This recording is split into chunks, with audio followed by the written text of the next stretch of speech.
Yo, what's good, YouTube? It's your boy Jomac, and I'm back with another banger video. In today's video, I'm about to be going over the pros and cons of owning a Dodge Charger RT.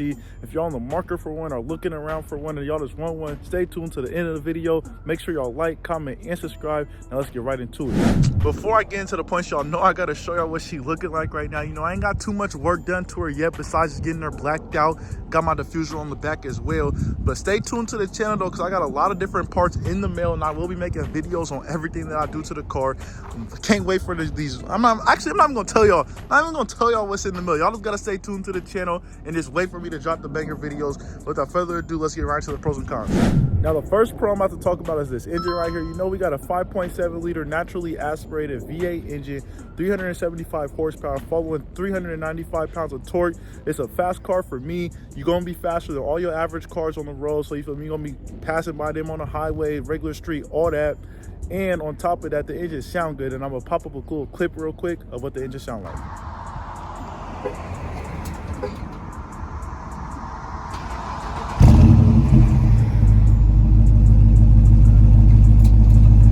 Now the second pro I'm gonna be talking about is the space in this car. The car is very spacious. It has 3 seats in the back seat, unlike the Challenger, which has 2 seats. The car is a family sedan, so if you want to take your family on road trips, you just want to go driving somewhere, you need to fill your back seat with stuff.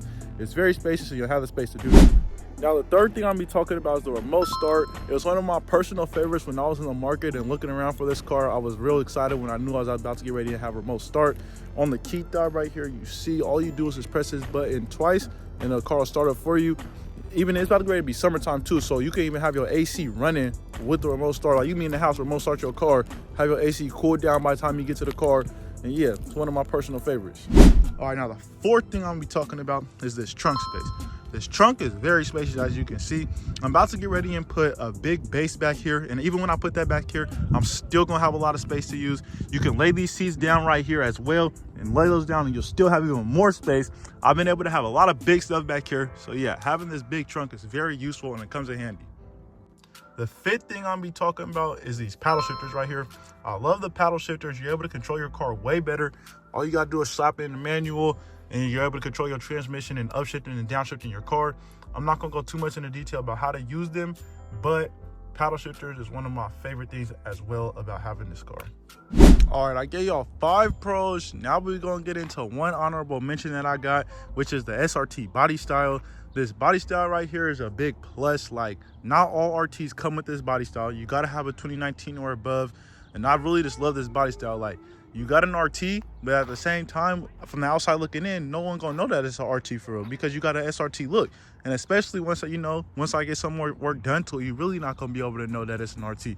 And that's one of the greatest things I love about this RT is, like, really the only thing that separates this RT and the Scat Packs and Hellcats is the power behind inside the engine. That's really it. So yeah, this body style was one of my personal favorites as well. Just had to put that in there as honorable mention. Now let's start getting into the cons. Now we're about to start getting into the cons. Now the first thing that I don't like about this car is the tire size. Starting with the tires in the front and in the back, they're both 245 by 45s. I thought, okay, the front you can get away with having 245 by 45s up there, but back here you need a little bit more tire size, especially, you know, I mean, you're not technically supposed to be doing this, you know what I'm saying? You might be in Mexico or something. Boy, if you don't get, but if you want to be burning rubber or whatever, these little small tires is going through like that. So at least 275s back here would be way better if they came factory like that, but they don't, so you know, gotta deal with it. But this is one of my first cons. All right, now the second con that I don't like about the RTs is that they come with a 262 limited swap differential. Now what that means is that only one wheel will spin when you're trying to spin or burn rubber or do whatever you want to do, like things of that nature, you know what I'm saying? And who just wants one wheel to fucking spin? That's some fucking bullshit. Like, who the fuck even came up with that shit? Nigga, I'm out here trying to be getting shifty, you know what I'm saying? And only one wheel spinning and shit.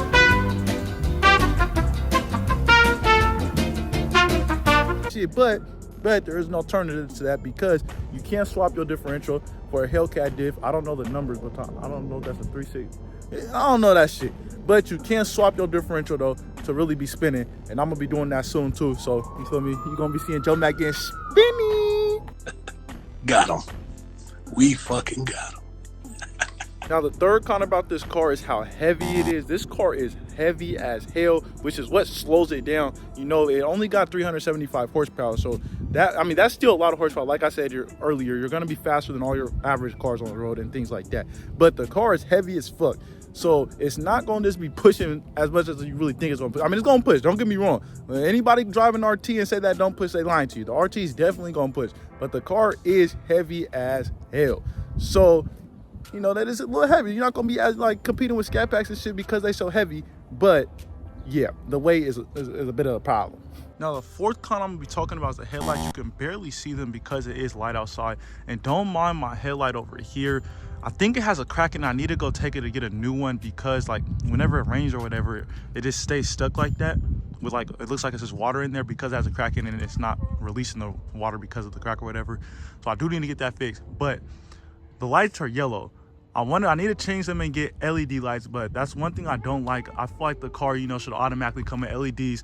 Yellow lights is just not it. I mean, they look cool on great cars, but yeah, yellow lights gotta go. Now the fifth con I'm gonna be talking about is this gas. This car, okay.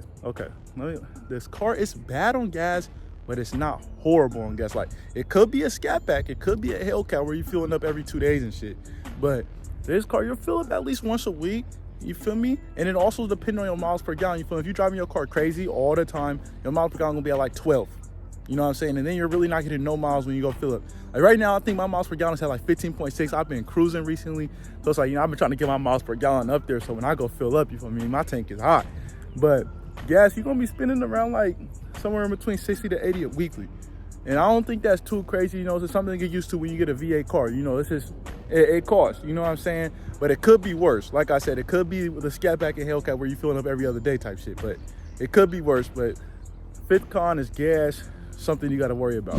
That was 5 cons. I'm about to get ready and show y'all one honorable mention I got, which is the wheel gap.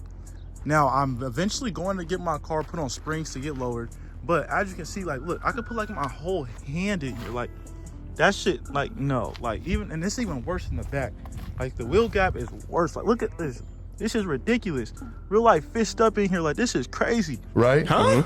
Yeah. No diddy. No. The wheel gap is crazy, but I am gonna get my car put on lowering springs, so it looks much better. But yeah, that's one honorable mention when it comes to wheel gap and con. Now that's all my pros and cons that I got for the RT right here. Make sure y'all like, comment, and subscribe. I'm dropping bangers on a regular. Make sure you got that post notification bell on so y'all never miss another video. But without further ado, I'm gonna see y'all on the next one. Peace.